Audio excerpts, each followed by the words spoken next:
Hello friends, now we are going to discuss about the synthesis of nanomaterial by the precipitation method.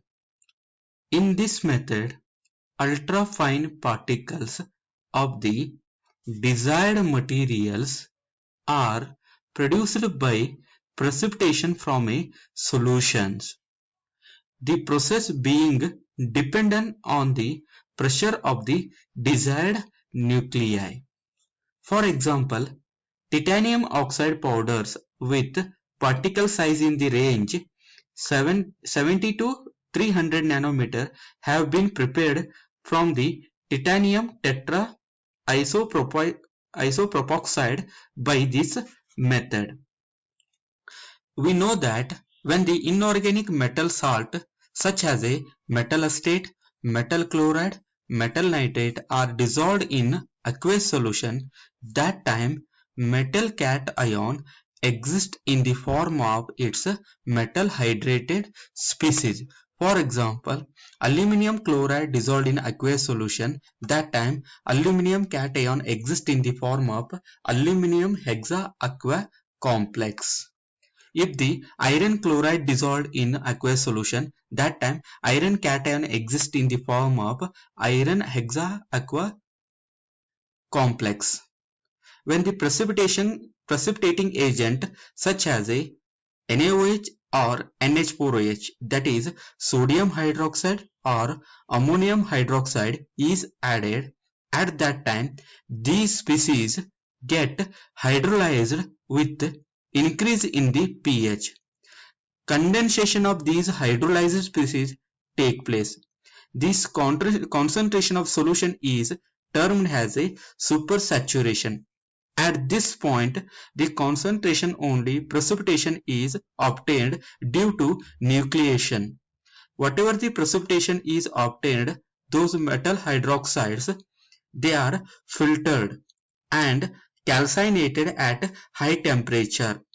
Calcination means it is the heating of the solids to a high temperature for purpose of removing the volatile substance present in the solids.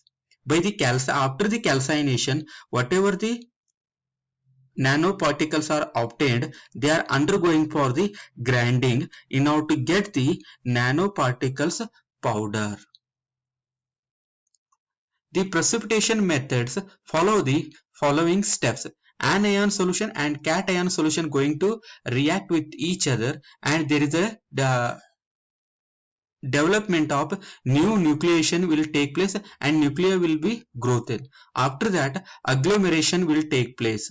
The agglomeration means the sticking of particles to one another or to the solid surface and it is a natural phenomena. Due to agglomeration, precipitation of the nanoparticles will take place and these nanoparticles will dried after the filtration process.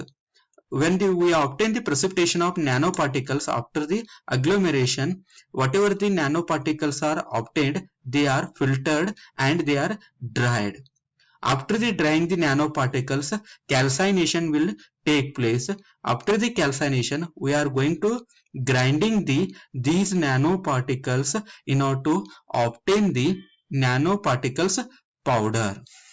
Here we are going to discuss with the synthesis of copper oxide nanoparticles. Here copper sulfate solution is going to interact with hydroxyl ammonium chloride solution and NaOH in order to give the copper oxide nanoparticles. This reaction is carried by making the solution of 55 gram of copper sulfate solution is prepared and it is interacted with the hydroxyl ammonium chloride solution. The mixture was allowed to cool in a cold water bath and solution of 40 gram of sodium hydroxide in 750 ml of distilled water is added. The precipitation was allowed to settle down and whatever the precipitation is obtained, that precipitation is washed continuously until the rinsing out whatever the solution is coming out, it is completely free from the chlorides. Then the residue is washed with 95% of alcohol and ether in order to remove the aqueous solution or water.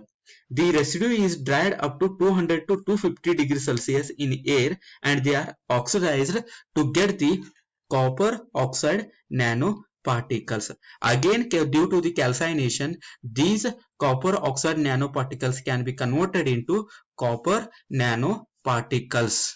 Here, copper sulfate is going to react with hydroxyl ammonium sulfate, ammonium chloride solution and sodium hydroxide solution with the release of copper oxide nanoparticles, nitrogen gas, NaCl, sodium sulfate and water. This sodium chloride, sodium sulfate are removed by the continuous washing, and then this precipitation is filtered. Whatever the precipitation is filtered, again it is washed with water in order to remove the chlorides precipitated along with this copper oxide particles precipitation. And this copper oxide particle after the precipitation, they are again washed with the 95% of alcohol and ether in order to make it dry, and these dry nanoparticles are heated in the open air atmosphere up to 200 to 250 degrees Celsius in order to oxidize them to the copper oxide nanoparticles. And again, due to the calcination, these copper oxide nanoparticles can be converted into the copper nanoparticles. The advantage of precipitation method are this process is relatively economical. It is not a costliest process.